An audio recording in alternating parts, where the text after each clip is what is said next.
এই 60 লাখ টাকা যদি ইলিয়াস প্রমাণ করতে না পারে, আমি অভিশাপ দিলাম ও যেন এর প্রভাব যেন ওর পরিবারের উপর পড়ে। ভাই আমার সংখ্যা 2.5 জন, তো তুমি ইলিয়াসের কি মিয়া? পুলিশ একটু ভয় দেখাচ্ছে, দেশ ছেড়ে পালায়ে চলে গেছো। আপনি এটা কেন প্রত্যাশা করেন যে আপনার কথা মতো সবাই চলবে? আপনার চাকর নাকি আমরা? এই যে এত বড় মিথ্যাচারিতা করলেন, আল্লাহর কাছে কি জবাব দিবেন মিয়া? কেন পোস্ট ডিলিট করছেন? কত বড় জুলুমবাজ এগুলো। সব মানুষ খারাপ, ইলিয়াস একা ভালো। আপনি যে এই যে বেজ্জতি করার উদ্দেশ্যে বললেন বিকাশুর রহমান তারেক আমপাড়ি থেকে সবাই বের হয়ে যাচ্ছে, এখন কি হবে আমার? ভাই এখন কি হবে আমার? কি হবে বলেন? আমি আমার রাজনীতি অ্যাক্টিভিজম সব বাদ দেব? আমার দলে যদি কেউ না থাকে তাহলে আমি বাদ দেব? আপনারা যে চেষ্টাটা করেছেন পিনাকি দাদা এবং ইলিয়াস ভাই, যে আপনাদের গ্রিপের মধ্যে আমাদের সংগঠনটাকে রাখবেন, এই রাইখা বিভিন্ন জায়গায় মব সৃষ্টি করাবেন। সিপিবির অফিস ভাঙতে বলছিলেন, সিপিবির অফিস ভাঙতে বইলা ওইদিকে আবার সিপিবিকে কেন খবর দিচ্ছেন বলেন? সিপিবির প্রিন্স রে ওইদিকে খবর দিয়েছে তারেকরা এখানে অফিস দখল করতে আসবে, আর আমাদেরকে বলছে যে অফিস দখল করো। ওই দিন জাতিসংঘের মহাসচিব আসছে বাংলাদেশে, বলেন ওই দিন ইলিয়াস এবং পিনাকির কথা শুই না সিপিবির অফিসে আমরা হামলা করা ঠিক হইতো? বিশ্বের কাছে বাংলাদেশের বার্তা ভালো যায় তো?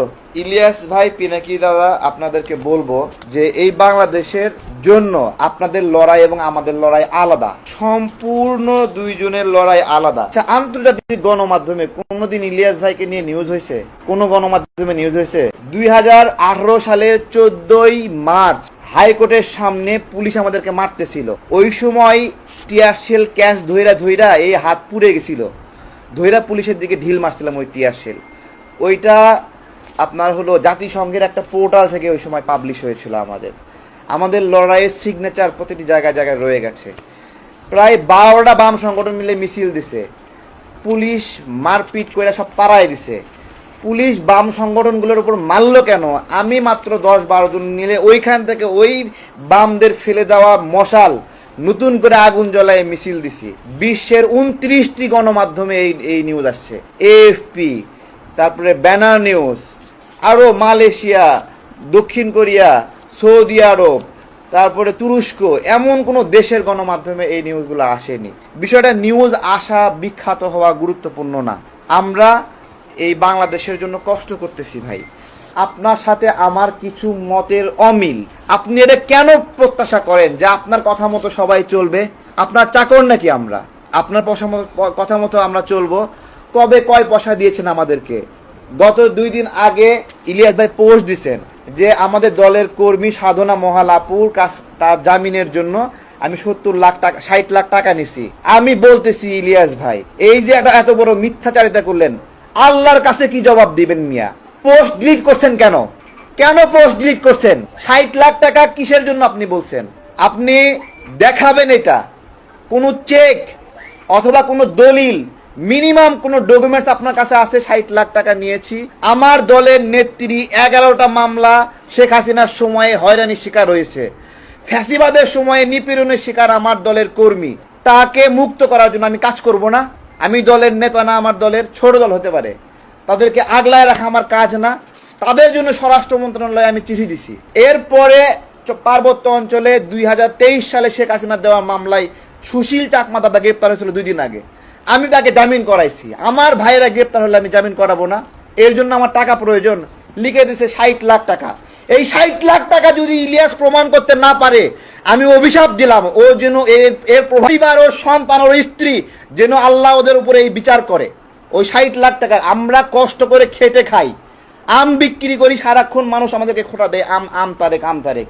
মধু বিক্রি করছি বলছে মধু তারেক, এগুলো বলতেছি। আমার আম্মা অনেক ধনী মানুষ, আমার বাবা অনেক ধনী মানুষ, আমার শ্বশুর অনেক ধনী মানুষ, আমার পৈতৃক আমাদের বাড়ি হলো 3টা বাড়ি আমাদের, এগুলো বাপের করা আমাদের। আমার বাপ ফকির না, তারপরেও আমি নিজে গায়ে গতরে খাটি, এটা আমার নিজস্ব, যে আমি 2 কেজি মধু বিক্রি করি, আমি নিজে বিক্রি করি।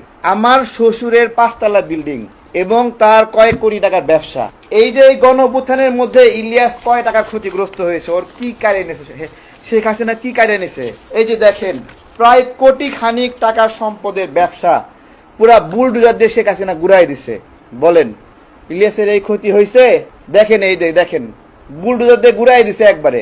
আরে ভাই, একটা ব্যবসা করতে পারে নাই, কর্ম করতে পারে নাই, দোকান ভেঙে দিছে। পলাশির মোড়ে SM হলে ছেলে পেলে গিয়ে আমার দোকান ফ্রিজ সব ভেঙে তছনছ করে দিয়েছে। এই গণ অভ্যুত্থানে আন্দোলনের সংগ্রামে গত কয়েক বছরে যে ক্ষতি হয়েছে, আজকে ভাল লাগছে না, মতের মিল হচ্ছে না, দালাল বানায় দিচ্ছে, রয়ের এজেন্ট বানায় দিচ্ছে। এখনো রাষ্ট্র আমাদেরকে ক্ষতিপূরণ দিল না, এখনো সুস্থ হইনি। মাঝে মাঝে রাগান্বিত হই, মাথায় সমস্যা, তো অসুস্থ তো আমি এখনো। আমাদের কষ্টগুলোর কারণে ফ্রাস্ট্রেশন কাজ করে যে এত নিপীড়িত হয়ে আমাদেরকে এই যে হ্যারাসমেন্ট গুলো করছে। এই যে বলছে আড়াইজন না থাকলে কি হবে। গত কয়েকদিন আগে বিমান ভাড়া নিয়ে কত টাকা বিমান ভাড়া বাড়াইছে, 30,000 টাকা বিমান ভাড়া 1,90,000 টাকা বানাই ফেলছে। কাউকে ডাকি প্রোগ্রামে আসে না, না আসে তো কি হয়েছে, মাত্র 4-5 জন নিয়ে প্রেস ক্লাবে অনশন কর্মসূচি করছি যে বিমান ভাড়া না কমাইলে আমরা উঠবো না। ভাই আমার সংখ্যা 2.5 জন, তো তুমি ইলিয়াসের কি মিয়া? পুলিশে একটু ভয় দেখাচ্ছে, দেশ ছেড়ে পালায় চলে গেছো না? আমরা তোমার পার্থক্য দেখো, তুমি কি আমি কি, বিচার করো, বিশ্লেষণ করো। আরে তোমার গায়ে একটা টোকা লাগছে, কারো কেউ তোমাকে হামলা করছে, আঘাত করছে? হ্যাঁ, ইলিয়াস ভাইয়ের সাথে কার ঝামেলা লাগে নাই? ইলিয়াস সাথে জ্যাকব মিল্টনের ঝামেলা লাগছে, এম রহমান মাসুম ঝামেলা লাগছে, টিটো রহমানের ঝামেলা লাগছে, কার ঝামেলা লাগে নাই? আজকে এর সাথে ভালো সম্পর্ক প্রশংসা করতেছে, কালকে ওর সাথে ভালো সম্পর্ক প্রশংসা করতেছে, কালকে একটু মতের অমিল হলে তাকে রয়ের দালাল বানা দিচ্ছে।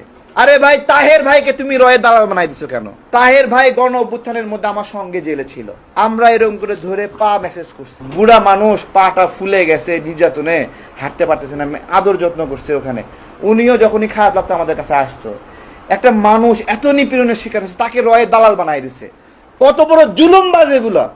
এদেশের নিপীড়িত মানুষগুলোকে রয়ের দালাল বানায় দিচ্ছে, সবগুলোকে। সব মানুষ খারাপ, ইলিয়াস একা ভালো। বলতেছে আমার সঙ্গে 2.5 জন মানুষ নাই। আরে 2.5 জন মানুষ কি? 2018 সালের কোটা আন্দোলনের ফলে এদেশের লক্ষ লক্ষ যুবক উপকৃত হয়েছে। এই উদ্যোগ কার ছিল? 18 সালে আমি পড়তাম কুমিল্লা বিশ্ববিদ্যালয়ে, ঢাকা বিশ্ববিদ্যালয়ে ছাত্র পরিচয় দিয়ে ঢাকা বিশ্ববিদ্যালয়ে ঢুকছি। আমাকে দেখে সবাই পালায় যেত, এই তারেক আসছে, এখান থেকে তারেকের সাথে হাঁটলে ছাত্রলীগ মারবে। তারপরে ওইখানে ঢুইকা টিভি রুমে, গেস্ট রুমে, তারপর রিডিং রুমে ঢুকে সবাইকে বলছি যে কোটা নিয়ে আমাদের সমস্যা হচ্ছে, সবাই আসো। তখনও নূর, রাশেদ, ফারুক কেউ আমার সাথে নাই, একা একা ঘুরতাম পাগলের মতো। আমি একটা পাগল, এই পাগল দেখে তো 18 সালে এই লিফলেট নিয়ে ঘুরতাম।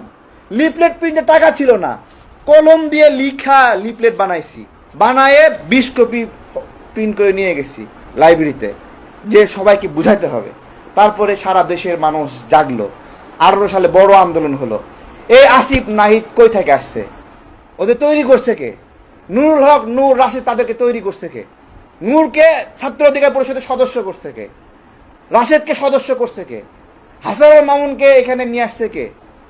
দেখাক। আমরা এই দেশের জন্য সেবা করার একটা ইচ্ছা নিয়ে আসছি। ডক্টর ইউনূসের অনেক কাজগুলো আমার সাথে ভালো লাগছে না, ডক্টর ইউনূসের এই বিষয়গুলো আমি পছন্দ করছি না। আমার সাথে মতবিরোধ তৈরি হয়েছে, আমি বিরোধিতা করছি। আমি তো ডক্টর ইউনূসের ক্ষমতার অংশীদার না, আমার একজন তো সেখানে উপদেষ্টা নাই, আমার সেখানে পিপি নাই। একজন ভিকটিম পিপি বানাইছিলাম, তারেও এনসিপি নিয়ে চলে গেছে। ওইখানে গেলে লাভ বেশি, সবাই ওখানে চলে যাচ্ছে। ডক্টর ইউনূস ওটাকে লাভবান প্রজেক্ট বানাইছে, ওখানে গেলে টাকা পাওয়া যায়, ওখানে গেলে ইনকাম হয়, ওখানে গেলে জেলা প্রশাসকে ভাগ পাওয়া যায়, সচিবালয়ে ভাগ পাওয়া যায়।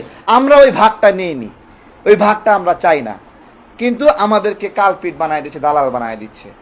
এইটা তো হওয়ার কথা ছিল না। ইলিয়াস ভাই, পিনাকি দাদাকে সর্বশেষ বলবো যে দেখেন, আপনারা এই দেশের জন্য কাজ করেছেন গণ অভ্যুত্থানের মধ্যে, কিন্তু একটা কথা বলবেন তো, যেই সময় রামপুরা ব্রিজের উপরে আমরা বিদ্রোহ করলাম, যে ছাত্ররা আন্দোলন বন্ধ করছে, আমরা বন্ধ করলাম না, ওই সময় পিনাকি দাদা একটা ভোট দিছিল যে আপনারা মনে করেন এই আন্দোলন শেখ হাসিনার সাজানো আন্দোলন। দেখেন, যেই সময় আমরা গণ অভ্যুত্থানের জন্য আপ্রাণ চেষ্টা করতেছি, তখন সে নাগরিকদেরকে মিসগাইড করতেছে, বলছে আপনারা কি মনে করেন এই আন্দোলন শেখ হাসিনার সাজানো আন্দোলন? একের পর এক মানুষ মারা যাচ্ছে। পিনাকি দাদা চেষ্টা করলো এই আন্দোলনকে সাজানো আন্দোলন বলার জন্য, করছে কিনা? এবং মাশাআল্লাহ, পিনাকি দাদার সমর্থক যারা, তারাও এটাতে গণহারে ভোট দিছে, একবারে 90% মানুষ মতামত দিয়ে দিছে এই গণ অভ্যুত্থান হলো সাজানো গণ অভ্যুত্থান। এখন ওই মানুষগুলো যদি আসে আমাকে হ্যারাসমেন্ট করে, আমি কি করতে পারি বলেন? তো এটাই বলার, আর কিছু নাই।